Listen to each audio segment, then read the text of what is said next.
നമ്മുടെ കൈ വെച്ച് തന്നെ ഈ മസാലകളെല്ലാം മീനൊന്നും ആക്കണ്ട, കാരണം നമുക്ക് വെന്ത് കിട്ടിക്കൊള്ളും നന്നായിട്ട്. ഇതേപോലുള്ള ഇത്തിരി വലിയ കഷ്ണങ്ങളാക്കി ഇപ്പോൾ നമ്മുടെ മീനൊക്കെ നന്നായിട്ട് മുരിഞ്ഞ് വന്നിട്ടുണ്ട്. മസാലക്കൂട്ട് എല്ലാം കട്ട്ലറ്റിന്റെ ഷേപ്പിലാക്കി വെച്ചിട്ടുണ്ട്. അപ്പോൾ കട്ട്ലറ്റ് നന്നായിട്ട് മുരിഞ്ഞ് വന്നിട്ടുണ്ട്. നമുക്ക് ഇതിൽ കോരിയെടുക്കാം. അതിൽ ഇട്ടാൽ നമ്മൾ കരിഞ്ഞു പോകും, അതുകൊണ്ട് അതിന്. അപ്പോൾ നമ്മുടെ സ്വാദിഷ്ടമായ ഫിഷ് ഫ്രൈ കട്ട്ലറ്റ് ഇവിടെ റെഡി ആയിട്ടുണ്ട്. എല്ലാവരും തയ്യാറാക്കി നോക്കണം. ഒരു വ്യത്യസ്തമായ ടേസ്റ്റ് ആയിരിക്കും.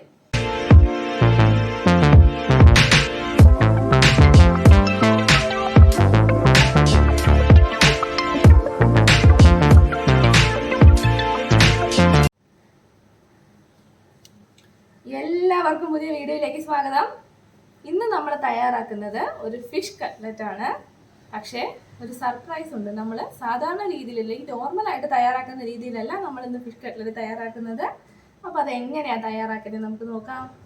അപ്പോൾ നമ്മുടെ ഫിഷ് കട്ട്ലറ്റ് തയ്യാറാക്കാനായിട്ട് ഞാൻ എടുത്തിരിക്കുന്നത് നമ്മുടെ ചൂരമീനാണ്. നമ്മുടെ ട്യൂണ ഫിഷാണ് ഞാൻ എടുത്തിരിക്കുന്നത്. നമുക്ക് ഇതേപോലെ മുള്ളില്ലാതെ മാംസമുള്ള ഏത് മീൻ വേണമെങ്കിലും ഫിഷ് കട്ട്ലറ്റ് തയ്യാറാക്കാൻ വേണ്ടി ഉപയോഗിക്കാത്തതാണ്. പക്ഷേ നമ്മുടെ സർപ്രൈസ് എന്ന് പറഞ്ഞാൽ, സാധാരണ നമ്മൾ എങ്ങനെയാണ് ചെയ്യുന്നതെന്ന് വെച്ചാൽ ഈ മീൻ കുറച്ച് ഉപ്പും മഞ്ഞൾപ്പൊടിയൊക്കെ ഇട്ട് വേവിച്ചിട്ട് പൊടിച്ചെടുക്കുക ചെയ്യുന്നത്. പക്ഷേ ഇന്ന് നമ്മൾ ഈ മീൻ ഫ്രൈ ചെയ്തിട്ടാണ് കട്ട്ലറ്റ് തയ്യാറാക്കാൻ പോകുന്നത്. നമ്മുടെ പൊരിച്ച മീൻ കട്ട്ലറ്റ് അല്ലെങ്കിൽ ഫ്രൈഡ് ഫിഷ് കട്ട്ലറ്റ് ആണ് നമ്മൾ തയ്യാറാക്കുന്നത്. അപ്പോൾ നമ്മുടെ മീനാണ് നമുക്കൊന്ന് ഫ്രൈ ചെയ്തെടുക്കാം. അപ്പോൾ അതിന് വേണ്ടിയിട്ട് നമുക്കൊന്ന് പൊടികളൊക്കെ ചേർത്തൊന്ന് മാരിനേറ്റ് ചെയ്യണമല്ലോ. അപ്പോൾ ആദ്യമായിട്ട് നമുക്ക് അതിലേക്ക് ചേർത്ത് കൊടുക്കേണ്ടത് മുളക് പൊടിയാണ്. ഏകദേശം ഒരു സ്പൂൺ മുളക് പൊടി. പിന്നെ നമുക്ക് വേണ്ടത് ഒരു 1/4 ടീസ്പൂൺ മഞ്ഞൾപ്പൊടിയാണ്, അതുകൂടി ചേർത്ത് കൊടുക്കാം. പിന്നെ ഉപ്പ്, നമ്മുടെ മീൻ ആവശ്യത്തിനുള്ള ഉപ്പ് ചേർത്ത് കൊടുത്താൽ മതിയാവും. ഇനി 1 ടേബിൾ സ്പൂൺ വെളിച്ചെണ്ണ കൂടി നമുക്ക് ചേർത്ത് കൊടുക്കാം. 1 ടേബിൾ സ്പൂൺ വെളിച്ചെണ്ണ കൂടി നമുക്ക് ചേർത്ത് കൊടുക്കാം. ആ മസാലയൊക്കെ മീൻ നന്നായിട്ടൊന്ന് പിടിച്ചിരിക്കാൻ വേണ്ടിയിട്ടാണ് നമ്മൾ എണ്ണ ചേർത്ത് കൊടുക്കുന്നത്. ഇനി നമ്മുടെ കൈ വെച്ച് തന്നെ ഈ മസാലകളെല്ലാം മീനിലേക്ക് നന്നായിട്ടൊന്ന് തേച്ച് പിടിപ്പിച്ചു കൊടുക്കണം. കൈ വെച്ച് തന്നെ തേച്ച് പിടിപ്പിക്കുക കേട്ടോ, എന്നാലേ അതിനകത്ത് നന്നായിട്ട് പിടിക്കും.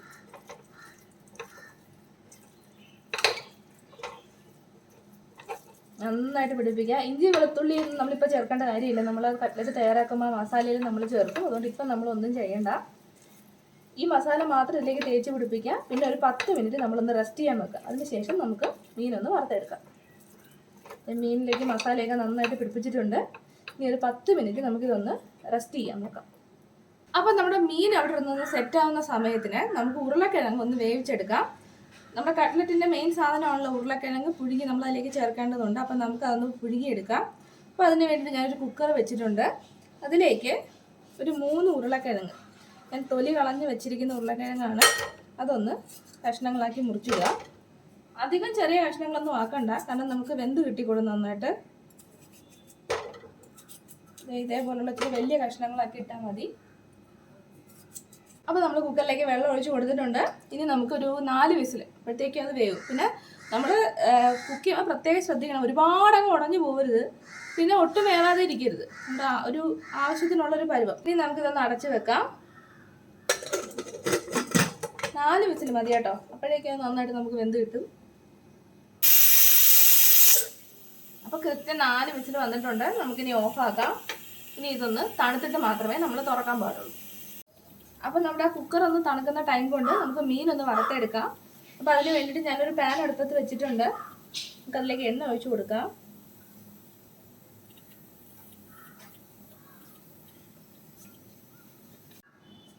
അപ്പോൾ നമ്മുടെ എണ്ണ ചൂടായിട്ടുണ്ട്. നമുക്ക് അതിലേക്ക് മീൻ ഇട്ട് കൊടുക്കാം. ഓരോ മീനായിട്ട് നമുക്ക് അതിലേക്ക് വറുത്തിട്ട് കൊടുക്കാം. അധികം ഒന്നും മൊരിഞ്ഞു പോകരുത് കേട്ടോ. നമുക്ക് ആ കട്ട്ലറ്റിലോട്ട് പൊടിച്ച് ചേർക്കാവുന്ന ആ ഒരു രീതിയിലാണ് നമ്മൾ വറുത്തെടുക്കുന്നത്.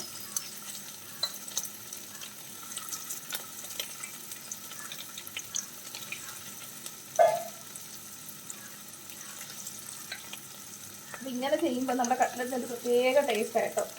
എല്ലാവരും മറക്കാതെ ചെയ്ത് നോക്കണം. എന്നിട്ട് നിങ്ങളുടെ അഭിപ്രായങ്ങൾ അറിയിക്കുക.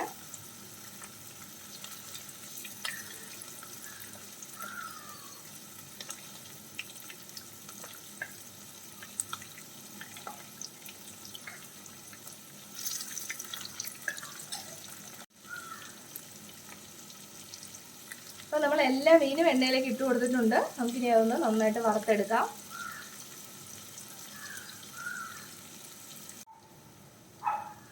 അപ്പോൾ നമ്മുടെ മീനൊക്കെ നന്നായിട്ട് മുരിഞ്ഞ് വന്നിട്ടുണ്ട്.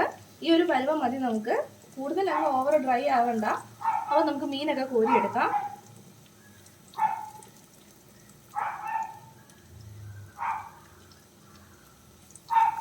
ഈ ഒരു രീതിയിൽ നമുക്ക് ഈ മീൻ മുഴുവൻ ഒന്ന് കോരിയെടുത്ത് വെക്കാം. അപ്പം നമ്മൾ അതേ എണ്ണയിലേക്ക് തന്നെ കുറച്ച് സവാള, ഒരു ചെറിയ 2 സവാളയാണ് ഞാൻ എടുത്തിരിക്കുന്നത്. അത് നമുക്ക് കൊത്തി അരിഞ്ഞതിലേക്ക് ചേർത്ത് കൊടുക്കാം.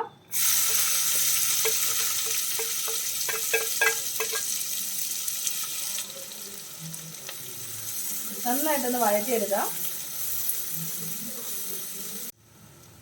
ഒരല്പം ഉപ്പ് കൂടി നമുക്ക് ചേർത്ത് കൊടുക്കാം. പെട്ടെന്നൊന്ന് വഴന്ന് കിട്ടാൻ വേണ്ടിയിട്ടാണ് നമ്മൾ ഉപ്പ് ചേർത്ത് കൊടുക്കുന്നത്.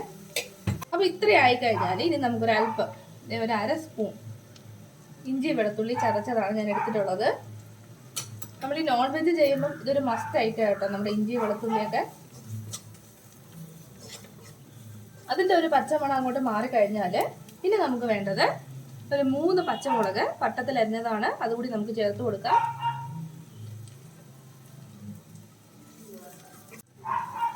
അപ്പോൾ കുഞ്ഞുങ്ങളൊക്കെ ഉള്ളതാണെങ്കിൽ നമുക്ക് വേണമെങ്കിൽ ഈ പച്ചമുളക് സ്കിപ്പ് ചെയ്യാം കേട്ടോ. നമ്മുടെ എരിവൊക്കെ അതിനനുസരിച്ച് നമുക്ക് അഡ്ജസ്റ്റ് ചെയ്താൽ മതി.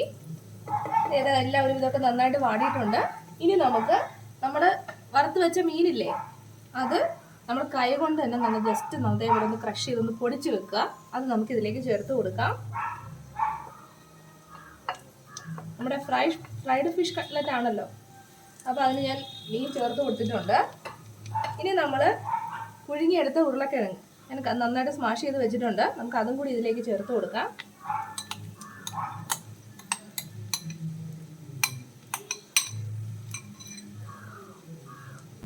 ഇത് നന്നായിട്ടൊന്ന് മിക്സ് ചെയ്തെടുക്കാം നമുക്ക്.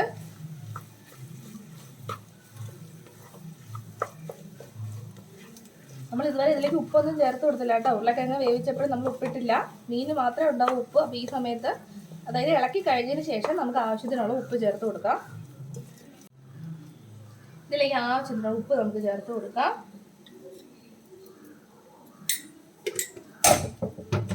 ഇനി നന്നായിട്ടൊന്ന് യോജിപ്പിക്കാം. എല്ലായിടത്തും ഉപ്പൊന്ന് നന്നായിട്ട് പിടിച്ചു വരണം.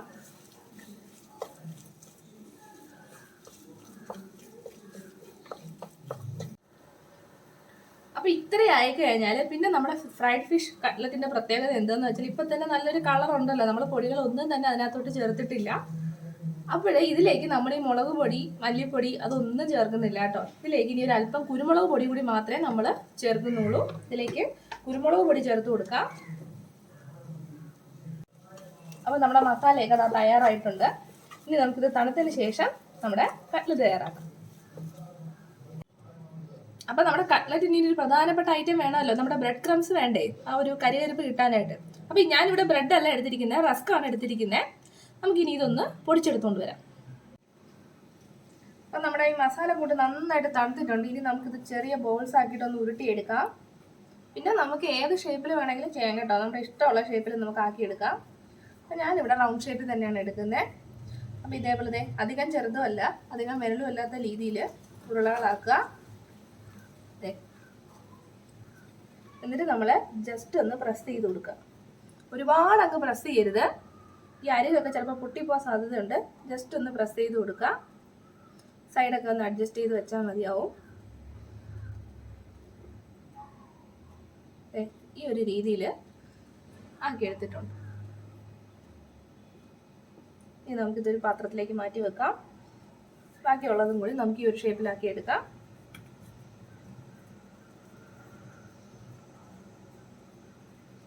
അതേപോലെ ഉരുട്ടുക.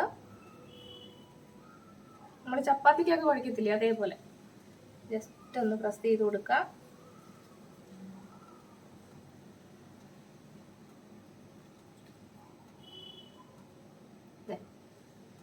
ഇനി ബാക്കിയുള്ളതും കൂടി നമുക്ക് ഇതേപോലെ ആക്കി എടുക്കാം. അപ്പോൾ നമ്മുടെ മസാലക്കൂട്ട് എല്ലാം കട്ട്ലറ്റിൻ്റെ ഷേപ്പിലാക്കി വെച്ചിട്ടുണ്ട്. ഇനി നമുക്കിതൊന്ന് വറുത്തെടുക്കാം. പിന്നെ വറുക്കുന്നതിന് മുമ്പ് നമുക്ക് വേണ്ട 2 സാധനങ്ങളെന്ന് പറഞ്ഞാൽ, ഒന്ന് എഗ് വൈറ്റ്, മുട്ടയുടെ വെള്ളം മാത്രം, 2 മുട്ടയുടെ വെള്ളം എടുത്തിരിക്കുന്നത്. അത് ജസ്റ്റ് ഞാനൊന്ന് മിക്സ് ചെയ്ത് വെച്ചിട്ടുണ്ട്.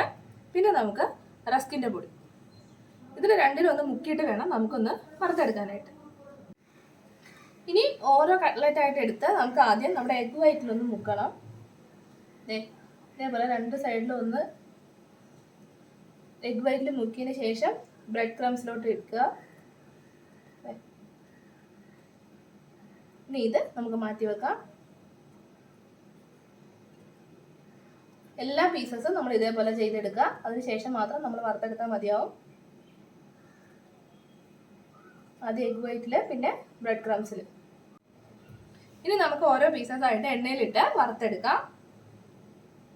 അപ്പോൾ നമ്മുടെ കട്ട്ലറ്റ് വറുത്തെടുക്കാനായിട്ട് ഞാൻ ചൂട് കട്ടിയുള്ളൊരു പാൻ അടുപ്പത്ത് വെച്ചിട്ടുണ്ട്. നമുക്ക് അതിലേക്ക് എണ്ണ ഒഴിച്ചു കൊടുക്കാം.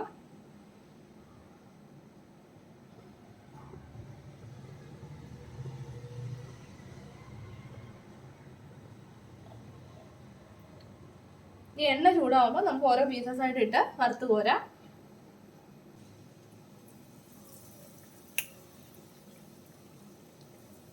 അതൊക്കെ ഇട്ട് കൊടുക്കാം, പൊടിഞ്ഞു പോയത്. ഈ ഒരു രീതിയിൽ മാത്രമേ എണ്ണ ഉണ്ടാവാൻ പാടുള്ളൂ. അതിൻ്റെ മേളിൽ നമ്മൾ മുങ്ങി നിൽക്കാൻ പാടില്ല. അങ്ങനെയാണെങ്കിൽ നമ്മുടെ കട്ട്ലറ്റ് ശരിയായിട്ട് വരത്തുള്ളൂ. നമുക്ക് തിരിച്ചു മറിച്ചു വിട്ട് മുറിച്ചെടുത്താൽ മതി. ഡീപ് ഫ്രൈഡ് ആവശ്യമില്ല. പിന്നെ നമ്മൾ കട്ട്ലറ്റ് വറുത്തെടുക്കുമ്പോൾ പ്രധാനമായിട്ട് ശ്രദ്ധിക്കേണ്ടത് ഫ്ലെയിം എപ്പോഴും മീഡിയത്തിലായിരിക്കണം. ഹൈയിലോ ലോയിലോ നമ്മൾ ഇടരുത്. ഹൈ ഫ്ലെയിമിൽ ഇട്ടാൽ പെട്ടെന്ന് കരിഞ്ഞു പോകും. അതുകൊണ്ട് മീഡിയം ഫ്ലെയിമിൽ തന്നെ നമ്മൾ തിരിച്ചു മറിച്ചു വിട്ട് നന്നായിട്ട് മുറിച്ചെടുക്കാം. ഇനി നമുക്കിതൊന്ന് തിരിച്ചിട്ട് കൊടുക്കാം.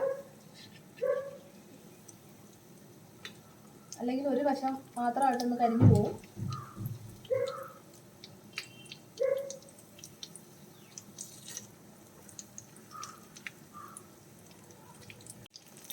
ഇപ്പോൾ കട്ട്ലറ്റ് നന്നായിട്ട് മുരിഞ്ഞ് വന്നിട്ടുണ്ട്. നമുക്കിതിൽ കോരിയെടുക്കാം. അതിൽ ഇട്ടാൽ നമ്മൾ കരിഞ്ഞു പോകും. അതുകൊണ്ട് അതിന് മുമ്പേ നമ്മൾ കോരിയെടുക്കാം.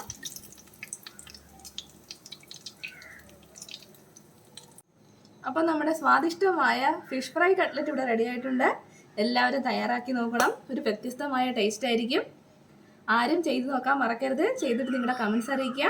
വീഡിയോ ഇഷ്ടപ്പെട്ടെങ്കിൽ നിങ്ങൾ ചാനൽ സബ്സ്ക്രൈബ് ചെയ്യുക. നിങ്ങൾക്ക് വീഡിയോ ഇഷ്ടപ്പെട്ടെങ്കിൽ ചാനൽ സബ്സ്ക്രൈബ് ചെയ്യുക, ലൈക്ക് ചെയ്യുക, ഷെയർ ചെയ്യുക. പുതിയൊരു വീഡിയോയുമായി നമുക്ക് വീണ്ടും കാണാം. അതുവരെ ബൈ ബൈ.